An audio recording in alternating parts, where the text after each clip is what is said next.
Stacey Copas, welcome back to the show. Why don't you tell us who you are, what you do, where you're from, and where you're living now? Okay, Stacey Copas. From the accent, you can probably hear that I'm Australian. I live in Sydney, born and raised in Sydney. And I am the founder of the Academy of Resilience, author of How to Be Resilient. And I help, at the moment, I'm working a lot with salespeople and helping them to be able to outperform their competitors through developing elite levels of resilience. Sort of a bit of an evolution on what I'd sort of been doing up until, the previous 10 years had been more speaking more generally about resilience, particularly in the context of change, but mainly working with organizations. But I'm pretty excited at the moment to be able to be looking at being able to still work with organizations and teams, but also to be able to do putting together some programs to be able to work with small groups of salespeople, which I'm pretty excited about. Well, you're speaking to a lot of entrepreneurs, and most entrepreneurs have to do some level of sales. So what have been some of your biggest discoveries around the topic of resilience, which is kind of like I'll let you define it actually. Define resilience, and then what have you learned in working with salespeople? What do the successful people have that those that struggle don't have? Yeah, look, if we're looking at resilience, I have a bit of a different perspective on it to most.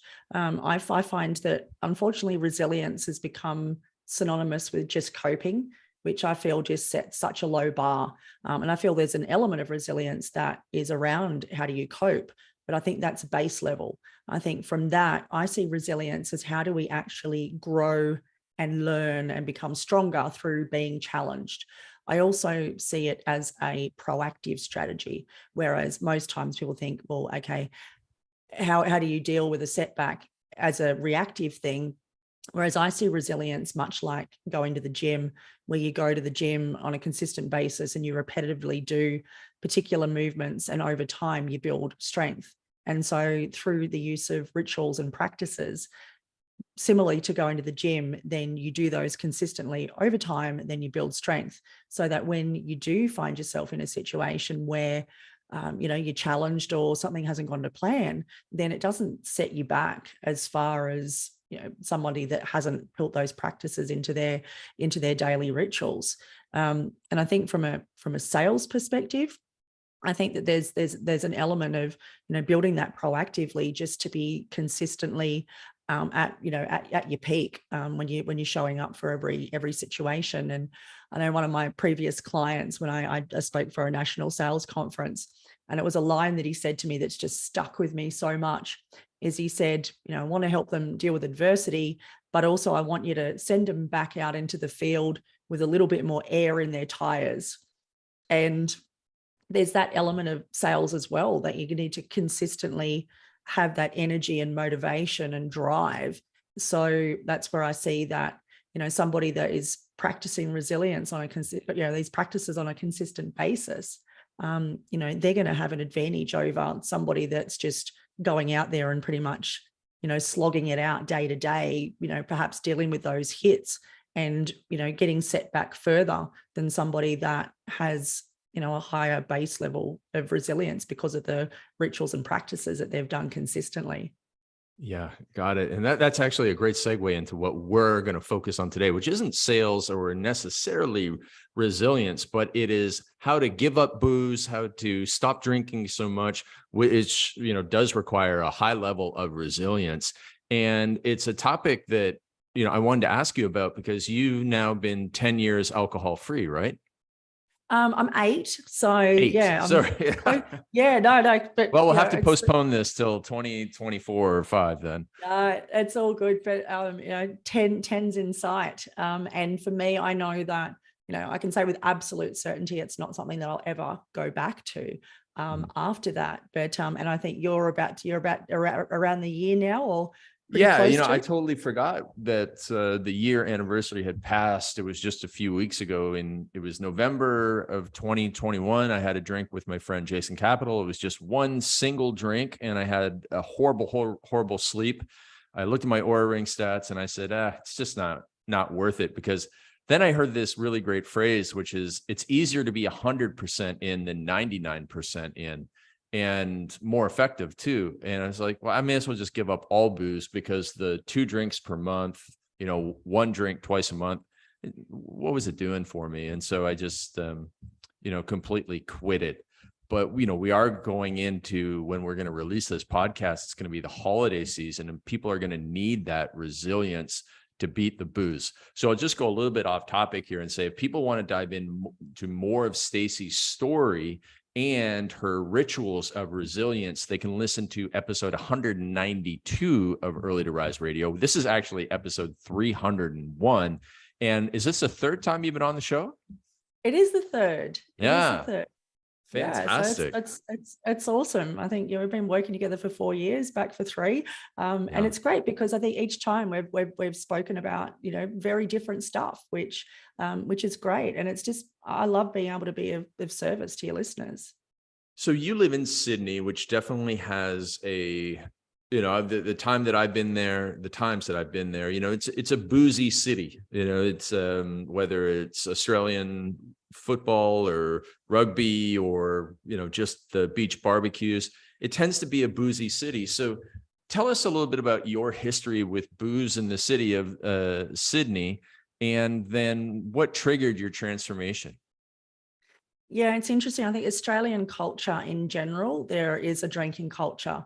It's, you drink because the footy's on, you drink because it's Friday, you drink because you're celebrating, you drink because you're sad, you drink because insert excuse. That's pretty much Australian culture. Canadian too, yeah, British and American. And it's also I think also with Australian culture, there seems to be more of a drink to get drunk culture as well, not just, okay, let's have a few drinks. And I think that's where I've heard, particularly, in parts of Europe and stuff like that, then drinking's part of the culture, but not so much of a, drink to drunk sort of stage. Which has been interesting. But look, I grew up in Western Sydney, and it was, it was very, low socioeconomic type area. But also too, it was, I had an injury when I was 12 years old, broke my neck and drowned in a backyard swimming pool, ended up quadriplegic, needing a wheelchair for the rest of my life. So that was sort of heading into, my secondary schooling, heading into the teenage years. I think, teenage years are awful as far as, trying to find your identity and where you fit in and who you are and all that type of stuff. So I was dealing with that. And then, just this whole, my whole, body was different. Everything I thought I was going to do with my life, felt like I could never do again. So I was in a pretty dark spot. But even just before I had my injury, I was starting to hang out with people that, probably weren't the most desirables. And so I had my first drink of alcohol, I would have only been 12 or 13. And so from sort of 13 onwards, I was drinking, fairly regularly with my friends on weekends, and drinking to get drunk, not just drinking because it was fun, to the point where, a bunch of teenagers with, next to no money would, go and get a bottle of rum and drink it straight through a straw just to try and get, it's disgusting when you look back on it, but that was where we're at. So I spent a lot of my teenage years, drunk and also stoned. It was just, they were my escapes, my moments of artificial happiness, dealing with the space that I found myself in. And I find, I look back now and I realize that, while physically I drowned once when I had the injury, but, emotionally I was drowning every single day back then. So a lot of my drinking back then was around it was a coping mechanism. And then it just become very social. But I also, I grew up in a family where there was a lot of drinking, the extended family, there was a lot of drinking. And so by the time I'd sort of gotten to 18, legal age of drinking in Australia is 18, and I'd done all the rounds of all the 18th birthday parties, I got to the point where I'd seen so much, particularly in my extended family, that I actually decided that I was going to give up drinking then. And I thought I didn't want to be like some of the people in my extended family. And so I decided I was going to stop drinking, and I didn't actually touch alcohol at all for about 5 years. So, I drank when I shouldn't have. And then by the time I was legally able to drink, I was like, no, I'm over this. I don't want to be around. I don't want to do it anymore. And my friends respected it. They knew that I was somebody that, I was never anyone that was into peer pressure. It was, I did things because I wanted to. And they all respected that. Became the designated driver for, a lot of the things. And it wasn't until I think it was, getting into, I must have been about 23, 24 at the time. And then I just sort of started, I'd have a drink when I went and saw a band or, something like that. And then I sort of just started to drink more and more. I sort of came out of a long-term relationship, and then I started going out, on a Friday night with all the 18, 19-year-olds from work and drinking harder than I'd ever drunk before. Wow. Yeah. Yeah. And that was when you were about 24, 25 or older. So mid 20s there. I'd gotten involved in politics at the time as well. And I think there's a bit of a reputation around politics as well. There's a lot of social things, and there was a lot of drinking involved in those as well. So I'd sort of gone from not drinking at all to, drinking on a regular basis, to the point that my nickname amongst my work colleagues was Wino. So yeah, it was pretty full on at that point in time. Well, let's go back to the first time you quit drinking. You said that there wasn't peer pressure, but obviously peer pressure, there's not that many people that have the strength to withstand peer pressure at the age of 18. So when you speak to anybody who's young about quitting drinking, or even just resilience in general, what do you tell them? What do you tell young people about these topics? Yeah, the big thing is that it's not about trying to please anybody else, and that's all peer pressure ends up being. You fall into peer pressure. It's all about pleasing somebody else, and you're giving up a sense of yourself, and your own autonomy and your own sense of direction. But it also comes down to that element of personal responsibility as well. And personal responsibility is such a huge value of mine, and I think it's something that's definitely lacking a lot these days, and particularly in young people. But it's also something that I know that you've talked about a lot too, since we've been working together. And it was something that I realized that I had done myself, was I just said that I don't drink. So it comes down to that identity thing. It's not like I don't want to drink, or I can't drink, or I'm not drinking tonight. It was just, I don't drink. And really just standing strong in that sense of self and sense of identity. And it's incredible once you do that just the level of respect that you end up getting from people around you. And also often I find, back then and even now, when I say I don't drink, people go, wow, like, how do you do that? It's almost like you have a superpower. And a lot of people actually end up, once they, if you don't have the peer pressure people, I find most people actually really admire and respect, the sense of strength and discipline, and I think identity that it takes to do that and to stand strong. Also, I think it's a lot of the time it's avoiding situations where, there's going to be a lot of that.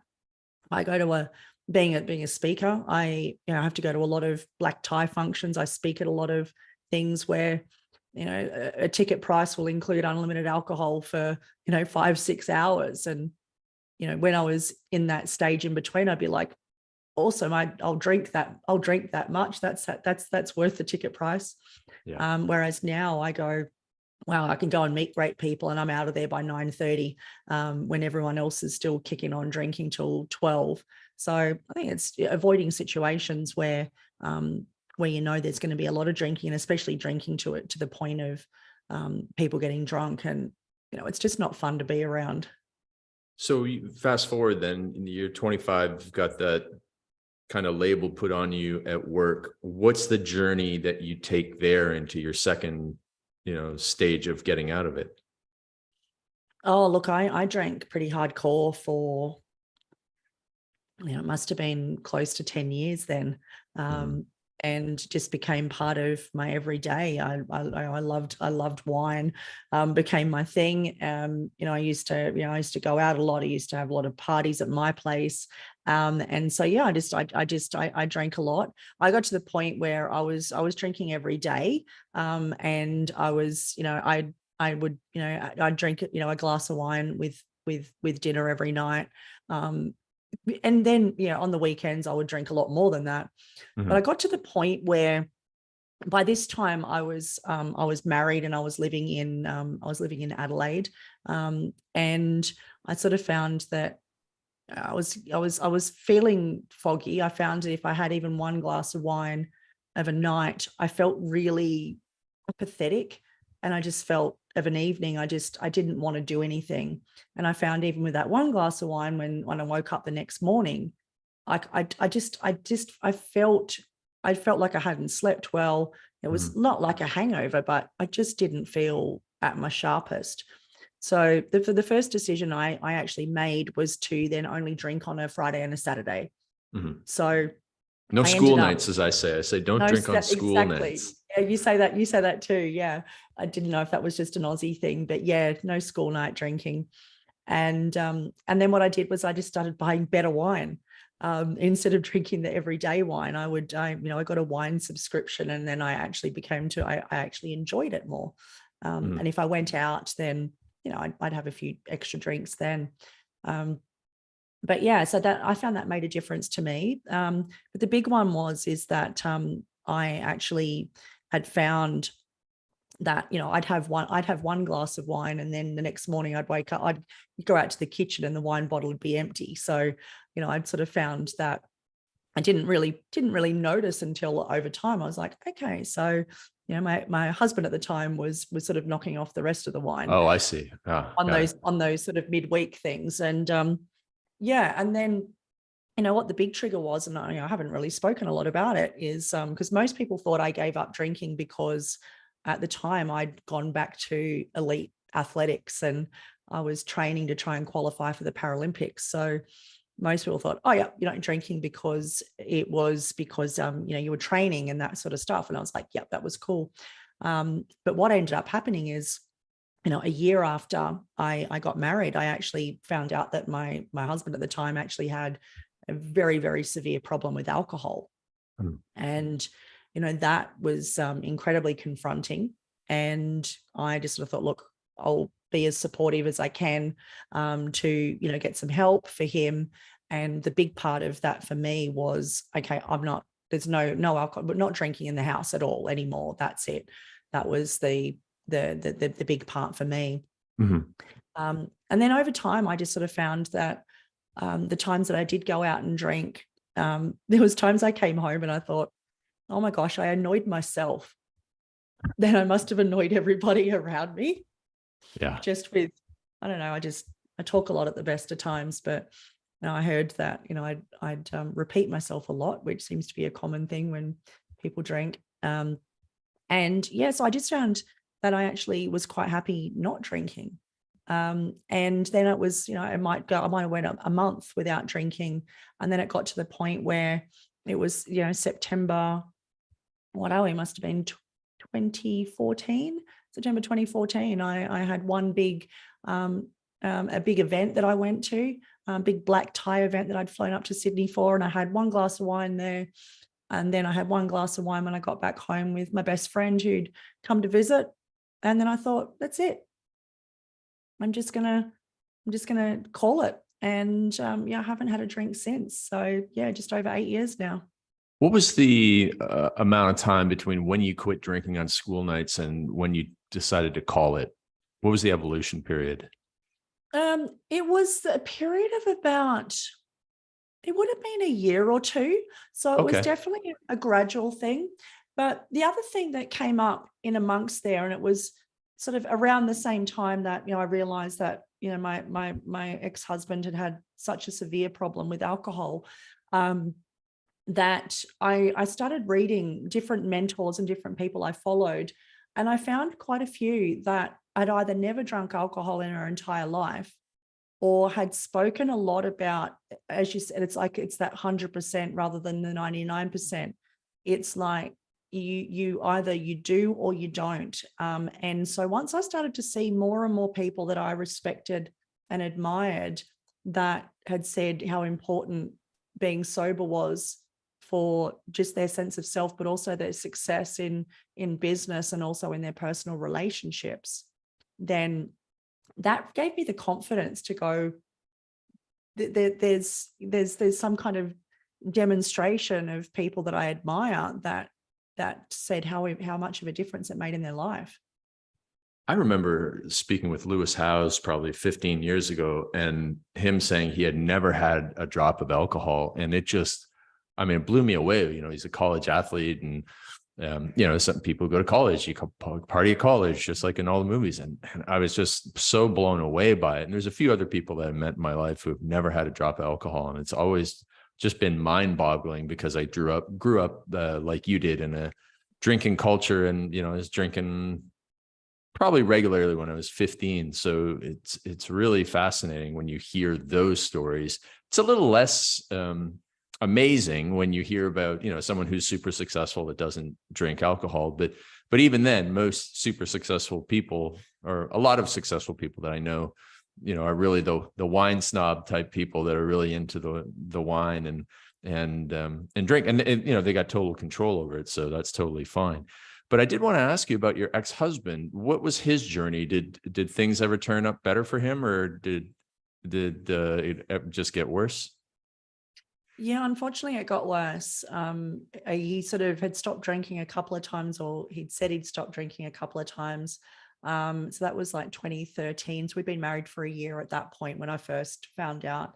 I was actually really concerned about his behavior at the time. I was worried that he had like a brain tumor, or that he had Parkinson's disease or something, because he was like slurring, you know, uncoordinated, you know, it was really bad. And then when he said that, I was like, whoa, like I had no idea. Huh. So yeah, I supported, I said, look, I'll do whatever, you know, it takes to support you in this.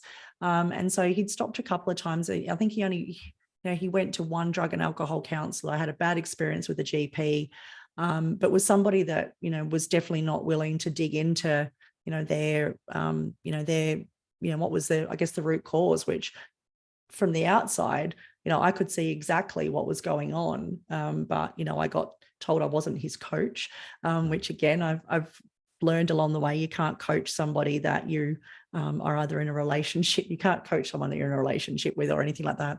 But yeah, so we ended up, you know, living separated for quite a while. The rest of the world thought everything was great. So it was very difficult I was probably at some of the peak points in my business. I'd published my book. I was doing book launches. I was doing all this sort of stuff. But in the background, he was on a very, very steady decline. So I decided that I was going to leave. And by the time I left at the end of 2015, he was like, I looked at him and he looked like a prisoner of war to me. Like he'd become that, you know, he was that bad, you know, from someone that was very physically strong before, had declined rapidly.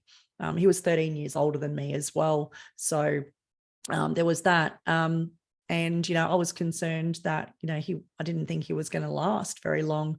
But also it was just one of those things where you sort of think, how can someone, you know, be so attached to an addiction to let, you know, their wife go, their house go, their son go, their job go, all of that sort of stuff. And then unfortunately, he actually died earlier this year. Oh my gosh. So it was, you know, he would have been 56.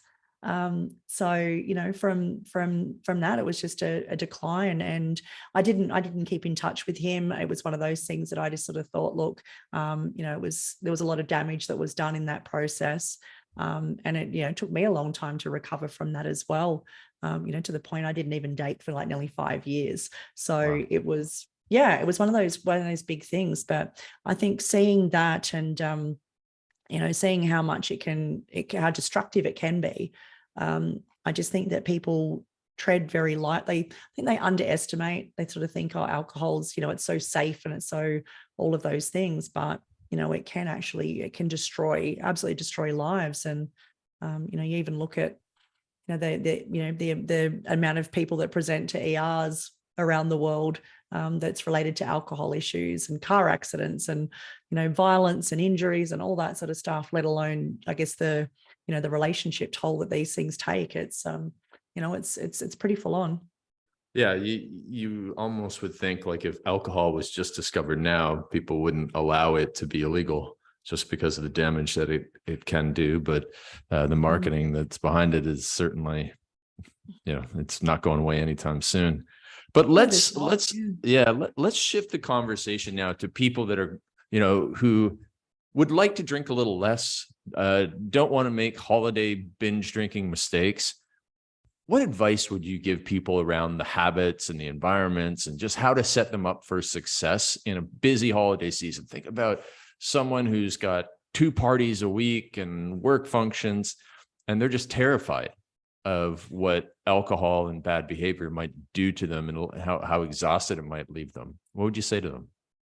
Yeah, I think it comes down, people have got to know themselves as well. I think they've got to know themselves whether they do have the ability to say, okay, I'm going to have 2 and then I'm out. And then some people know their personality is that, if they have 1, then it's just going to be open slather. So I think that's a big thing. Another one is just, again, making sure that, you eat, you drink loads of water, you do those type of things. And sometimes I find, and what I do a lot is I book a taxi or, you book an Uber at a certain time so that that you've got a hard cutoff time. So it could be that you go to these parties, but rather than be the last person to leave, which that was always my thing. I was always the last person to leave. That you've got a hard cutoff. So I think that that can be helpful. But sometimes it can be. I think these days is great because there are so many wonderful non-alcoholic drinks that taste amazing, come in the same kind of bottles, those type of things as well. Like back when I first started on this sober journey, really it was I drank lime and soda. That was pretty much it. Whereas now I can go out and I can get some amazing, I can get an amazing, non-alcoholic mojito or something like that. And, it's still a nice experience to drink. So I think that's a big thing. Again, know yourself. I think make decisions before you go. I think that's is a really big one. And then if you need to set yourself up, as I said, with a taxi or an Uber booked at a certain time to get yourself out of there, I think that can make a big difference. And sometimes it could be, setting up, rewards and punishments as well. I think with any sort of goals, isn't it? It could be, okay, well, what's the reward you're going to give yourself at the end of it? And it could be that, if you know that you typically, drink half a dozen drinks in a night, and each of those drinks is going to be, $10, $15 wherever you are, depending what you drink. It could be, okay, well, what am I going to reward myself with that money that I would have spent on it as well? Because I guess that's one thing we haven't spoken about is the financial cost. Because, drinking on a consistent basis, especially if you go out to a high-end place, you might be spending $15, $20, a drink. It's crazy. You have half a dozen of those. It's like, what else could you do with that money that's going to be something that that you're going to enjoy more, rather than, okay, you might have thought you had a good time. 5,000. If you do that once a week, that's $5,000 in a year. Yeah, it's a lot of money. Like, what could you do with that? That could be a great holiday. Yeah. And I agree with you on the options that are available now. And do you know Kate Vidulich? Did you ever speak at one of my events with her, see her speak? She's originally Australian, yes. but so yes. Kate's an Australian living in America, and she, she struggled a little bit with the alcohol and has been sober for over a year now. And her and I we bond over the Heineken Zeros, which, if somebody is a beer fan, and has ever been like, yeah, Heineken's fine, then Heineken Zero, it looks exactly like a Heineken regular bottle. You can take it to a party. By the time everybody else has had 2 beers, no one's looking at your label to see that you're drinking a non-alcoholic. And I mean, sometimes you have to cheat your way, cheat your way thin. You got to cheat your way sober. So doing that and, making a drink, but not putting the alcohol in it, ordering a drink and, telling them to hold the vodka, sometimes you just have to do those things, especially when someone's in a high pressure, high peer pressure environment. Like when I went through phases like you, where when I was young, I didn't drink for a couple years, or I drank very rarely. And I was out all the time with friends who were, heavy binge drinkers. And I had to cheat my way sober a lot of nights by faking that I was drinking and, pouring a shot over my shoulder or something like that. But sometimes you just have to go to these extremes. And because most people are drunk, they don't notice it. The one thing that I'll add in addition to your Uber tip is that when I got into a certain phase, like you, I took a long time to phase out of the drinking. It was first it was twice a week binge drinking, and then it was once a week binge drinking, and then it was once a week drinking, and then down to like once a week, a couple of drinks, and then eventually once a week, one drink, and then twice a month, one drink, and then eventually zero. It took me a long time, like years and years and years to do that. But when I was in that phase of going from the binge to the drink, a couple of drinks, I would just book things the next morning. So I would sign up for a course, or I would promise another friend who didn't drink that I was going to meet them in a certain place at like 8:00 in the morning, or I'd do strongman training at 8:00 in the morning with some non-drinkers. And it was like, you can't show up hungover to any of those things, especially if you want to show up in the first place. And so booking things the next day was a good start. And then eventually I started getting some of my drinking friends to join me in booking things the next morning. And I was spending quality time with the drinking friends that I didn't want to lose because I no longer was drinking. So those were a couple of things that helped me. Now, what are some of the other, it sounds like you didn't have to, you weren't fighting the booze, but for people that do fight the booze, what about the environments in which they put themselves in? Like, someone who it just sounds like you didn't then keep a lot of booze around the house when you were quitting on the school nights. No, I didn't have a lot. It was interesting though, because during that time I had a couple of overseas trips, and so there was a couple of duty-free stints that were involved, where it was like, oh look, I'm not going to buy anything. But then I was like in the airport in Singapore, and it was like, wow, I could get a liter of vodka for $10 US. Like, oh my gosh, what a bargain. So there was that sort of stuff. And so I did actually end up having stuff there. And then also where I was working at the time, it was in the horticulture industry, but there was a lot of, the main part of the horticulture that was the wine industry. So I was around alcohol even at work as well.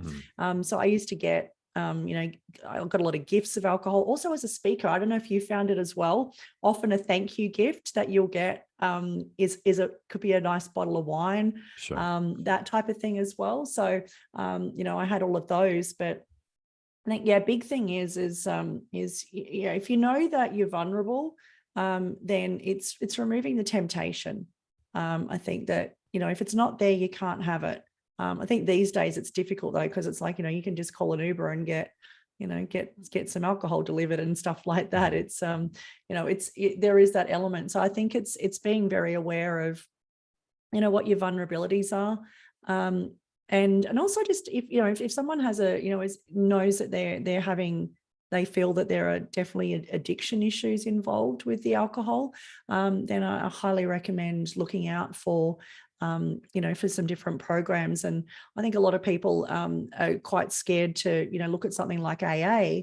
What I find and what I've recommended to people that I've spoken to that have had challenges with alcohol is the first resource I point them to is actually Russell Brand, his book, Recovery.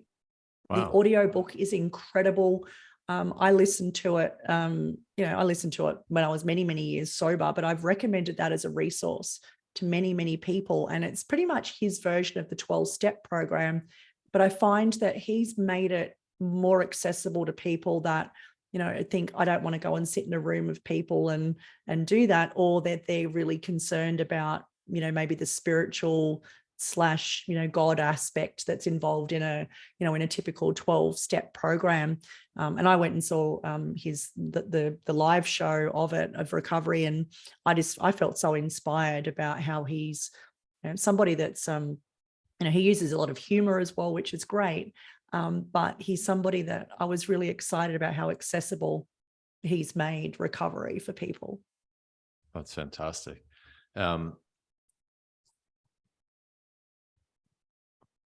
sorry, my dog got thrown in the room and now she's thrown me off. What the heck was I going to ask you about? They do that, don't they? Yeah. All right. So, well, speaking of books, which one of my books would you say is most helpful for somebody that wants to give up booze? I think Unstoppable would be a good place to start. I think it's good because that just gives really good strategies. And I think a lot of the time, well, one of the biggest issues that people will have when they're trying to cut out alcohol is anxiety. Mm-hmm. And also too, like if someone has a really hardcore dependency on alcohol, like unfortunately my ex-husband did, there are significant physical risks to their health if they actually just stop, because the withdrawal can actually cause seizures, and it's pretty crazy. But I think if somebody defines that they do feel anxious, or sometimes people drink because they feel anxious, particularly in a social situation. And I find that was something for me personally. I found that I thought that alcohol helped me to be more, present and connect with people and be able to communicate better, which really it was an absolute hindrance to that. But I think, if people were to have a look at, Unstoppable would be a great place to start. But then if you look at, I think that's a starting point. But then I think, going back and looking at Perfect Week, Perfect Day formula, because one of the things is if alcohol has become part of your routine and part of your identity and part of your, your structure, then you need to put new habits and new routines in place to actually support not drinking. And as you said, things like scheduling something early on a Saturday or a Sunday morning, doing things like that, even just things where, someone might be like I was, the glass of wine with dinner after dinner type of thing. Well, it's like, okay, what other things do I schedule in that, that sort of fill that void? I think with any sort of habit, you've got to replace it with a more positive habit. Otherwise, again, you're left with a void. So how do you think that your ex-husband was able to hide his alcohol addiction for so long? It was interesting. And that was my first thing. I felt like an absolute idiot. I thought, look, I've lived with this person for, 6 years at that point in time. And I'm like, and that was the first question I asked him when I confronted him that night and he finally caved. I said, but where? I don't see you drink. And he said that he hid everything in the laundry, and I never went to the laundry. And the next day I actually when he went to work, I was working from home. I had my own business by that point. The first thing I did was I went into the laundry, and I was just horrified by what I found. It was just like all of these. What shocked me more than anything was like, why not throw out all this stuff? But there was all these empty casks of wine. And then a lot of the stuff that as I said, some of those duty-free things, some of the gifts that I'd been given. I opened a cupboard where I had all those things in the laundry, and at closer inspection, all the bottles were still there, but they were all empty. Wow. So, and then it's funny, as soon as you realize something, it's that old, you connect the dots in reverse. Then I suddenly went, oh my gosh, now I know why there was an obsession with, doing the washing. There was all these kind of things, and I thought, as I said, I thought that he was actually sick because of some of his behavior. And, he'd had he took some painkillers at times. So I thought, oh yeah, it's that. So there's all of these kind of excuses, and times where I thought that I'd smelt it, and it was like, no, I'm just imagining it, that type of thing. So, but it's, when somebody that has addiction, they'll go to crazy levels to hide. Also, they become very good at lying. And it's incredibly sad. But I was pretty fortunate at the time. What helped me was I actually had somebody that worked with me, that helped me with some of my daily stuff. And she was 10 years in recovery herself. And so she was somebody that I was able to, talk to about these things. And she was able to then share from her firsthand perspective of when she was in his situation. Thankfully, she got out of it. Wow. But, you know, and she was doing that with small children as well. And, you know, it's, you know, I had situations with him where, you know, he was driving and, you know, that, you know, was clearly drunk. Some of the most terrifying experiences of my life.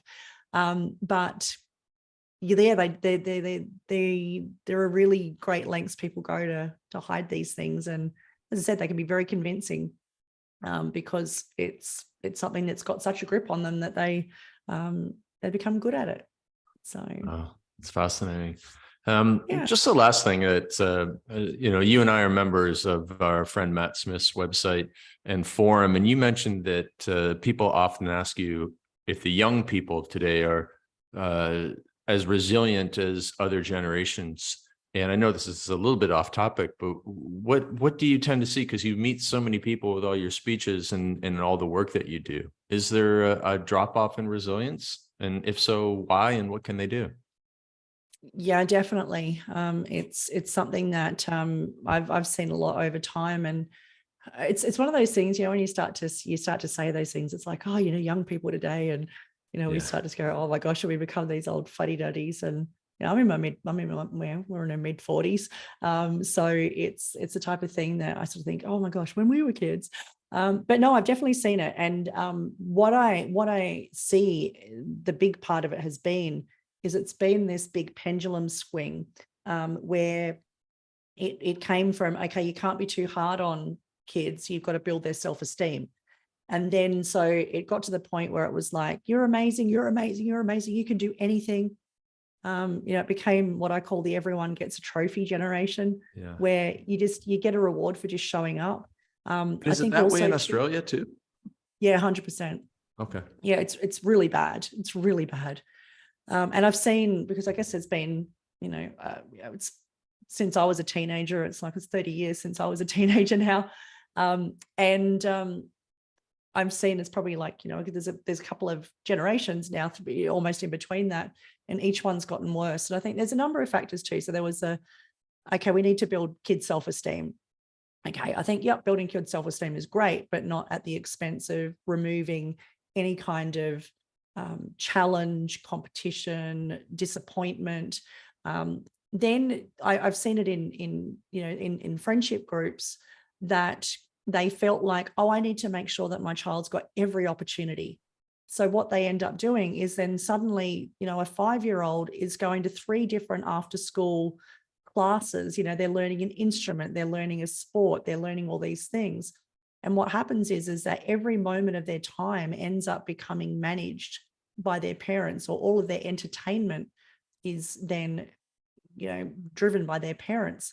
They don't have the opportunity to get bored. And that's one of the things that I get asked in my corporate events all the time, is like, what about my kids? And I'm like, one of the biggest gifts you can give your children to build resilience is allow them to be bored. And then they become resourceful, things like that. The other big thing is technology. Smartphones has been probably the biggest detriment to a kid's resilience than any other thing out of there, because they constantly got their heads in a screen, and that's their first source of connection with other people. It's also their first source of their entertainment. So their brains are constantly being overstimulated. And, you know, then they've got no element of, how can I be disappointed? Their parents buy them everything on their Christmas list. Their parents buy them gifts throughout the week just for no good reason. The bar for praise and reward has been dropped so incredibly low that it's like, oh my gosh, you know, well done, little Timmy, you actually got out of bed this morning. Yeah. Like, you know, reward the kid for brushing, like they're rewarding their kid just for brushing their teeth. It's like, these are things that they need to just do. But also then they're too scared to, you know, to discipline, or to, you know, to reprimand, or to have boundaries in place. And I've had so many conversations lately, particularly with people that have got, boys seem to be like the sort of, you know, 9 to 13-year-old boys. I even said to someone the other day, I said, you know, is there some kind of code that's been embedded into these kids with these online games they're playing that's just turned them into these horrible, disrespectful little So they're behaving like little turds, really. But and then what's happening is then they're really addicted to these games, and you try and take them away. And it's really, really bad. But I think the other one is that they've I know this happened, probably 20 years ago, it started happening in kids' sports. They stopped keeping score because they said it's all about how you play the game, not who wins or loses. But and then there would be like in their schooling, they may not have got an actual mark on their report card or a rank. They started removing all those things. But by nature, life is competitive. As soon as we start to get into an adult life, we're competing for jobs, you're competing for a girlfriend, you're competing for all of these things. So if you go through life bringing up a child going, you're amazing, you can do anything. But reality is, no, you're not going to be an astronaut. No, you're not going to be president. You're not going to be all these things. Then what happens is the slightest disappointment in their adult life or even in their teenage years, like they crumble. And I've been asked to go into a lot of workplaces now. They're going, look, we're at our wits' end with the young people that are coming into the workplace because they can't even cope with life. The word that keeps getting thrown around so much these days is bullying. It's like they get asked to do something or given direction or some kind of feedback that is just a given. And it's like, no, you're bullying me. So it's such an interesting thing. And I was talking to somebody yesterday who, works with rugby coaches.